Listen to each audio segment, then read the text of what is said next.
नमस्कार मित्रों, आप सभी का प्राचीन ग्रंथ क्या चैनल पर एक बार फिर से हार्दिक स्वागत है। हमारे इस आध्यात्मिक परिवार से जुड़े रहने के लिए हम आपके आभारी हैं। मित्रों, सनातन धर्म में मां दुर्गा को शक्ति, रक्षा और आध्यात्मिक जागरण की अधिष्ठात्री देवी माना गया है। उनका प्रत्येक नाम, उनकी हर उपासना साधक के जीवन में अनंत ऊर्जा का संचार करती है।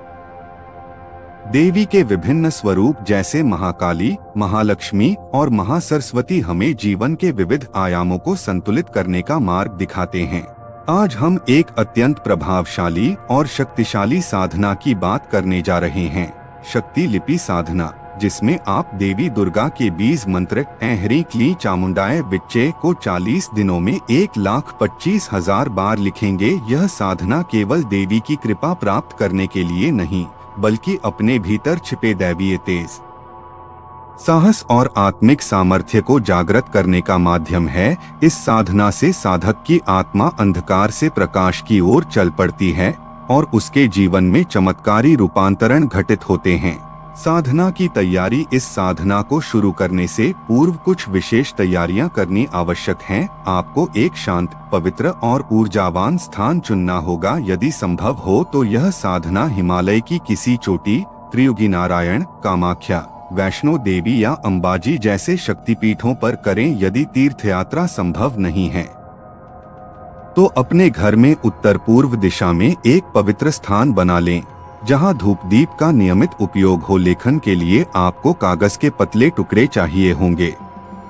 स्याही के लिए हल्दी, केसर, कपूर और चंदन से बनी प्राकृतिक स्याही का प्रयोग करें। लेखन हेतु आम या अशोक की लकड़ी से बनी लेखनी उत्तम मानी गई है।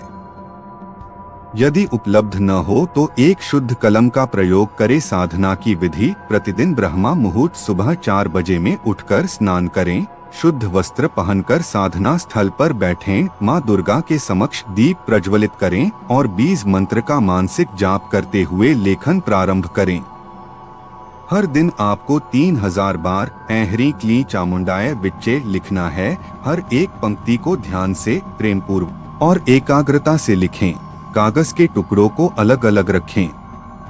एक बार लेखन हो जाने पर उन्हें हलवे जैसे आटे की छोटी छोटी गेंदों में लपेटें। ध्यान रहे, यह पूरी प्रक्रिया एक ही आसन पर बैठकर करें। आवश्यकता पड़ने पर आसन बदल सकते हैं, परंतु स्थान नहीं। आहार और संयम। इस साधना के दौरान केवल फलाहार, दूध और हल्का आहार ले। मांस, मदिरा, तामसिक भोजन और अपवित्र वस्त्र व व्यवहार से दूर रहें। किसी से कठोर शब्द न बोले। मौन रहना और साधना की ऊर्जा को भीतर बनाए रखना अनिवार्य है। अंतिम 5 दिन। साधना के अंतिम 5 दिन विशेष माने जाते हैं। इन दिनों प्रतिदिन 4000 बार मंत्र लेखन करें। यह समय देवी की कृपा का साक्षात अनुभव करने का चरण होता है। इन दिनों में लाल वस्त्र धारण करें। दुर्गा सप्तशती का एक अध्याय प्रतिदिन पाठ करें और यथासंभव एक समय ही भोजन करें। साधना का समापन 40वें दिन तक। जब आपका लेखन पूर्ण हो जाए तब आटे में लिपटे हुए कागज के टुकड़ों को किसी पवित्र नदी जैसे गंगा, नर्मदा या गोमती में प्रवाहित करें। यदि नदी उपलब्ध न हो तो किसी बरगद या पीपल के वृक्ष की जड़ों में समर्पण कर। यह प्रक्रिया आपके द्वारा लिखित शक्ति मंत्र को ब्रह्मांडीय ऊर्जा में विलीन करने की प्रतीक होती है। देवी पाठ एवं ज्ञान की साधना। मंत्र लेखन के समानांतर देवी भागवत या दुर्गा सप्तशती का पाठ अत्यंत फलदायक माना गया है। आप यदि 3 वर्षों तक प्रत्येक माह कम से कम 3 बार सप्तशती का पाठ करें तो कुल 108 पाठ पूरे होते हैं। प्रतिदिन 3 घंटे का समय यदि आप मां की लीलाओं, युद्धों और विजय के प्रसंगों को पढ़ने में लगाएं तो यह साधना दिव्यता की ओर द्वार खोलती है।